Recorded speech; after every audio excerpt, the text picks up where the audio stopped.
What is the poliovirus? There's been hardly any polio in the UK since the 1960s. Before then, there were around 5,000 to 10,000 cases every single year. And the reason for that big drop, the reason for the success, is because of vaccination. Virtually globally, polio has been eradicated. The UK was declared polio-free in the year 2003. But now, nearly 20 years later, we're worried. We're worried because poliovirus has been found in sewage water in North London and in East London, and not just on one or two occasions, repeatedly and in significant amounts over the last few months. Poliovirus is spread through the fecal-oral route. What that means is that someone who is carrying the poliovirus in their intestines has the ability to spread it into their environment if hygiene levels are not absolutely meticulous. In addition, and this is much less common, it can spread through coughing from those who are unwell with polio.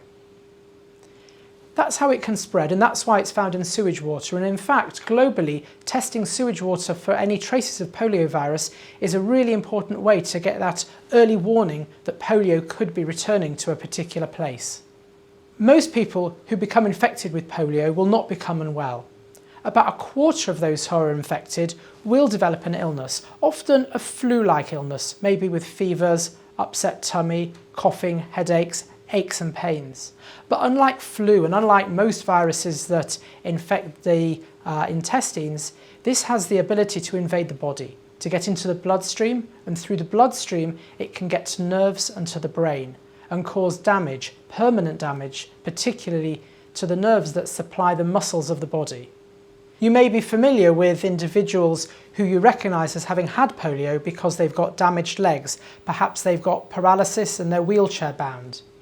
You may also be familiar with those who've been affected historically where the muscles of breathing have been so damaged permanently that they require an iron lung to help them breathe.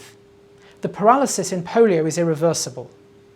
About 1 in 200 people who get polio will develop paralysis, and about 10% of those will die. There are no antivirals or other medications that can treat polio, and that's why vaccination is so important as the only way to prevent the damage it can cause.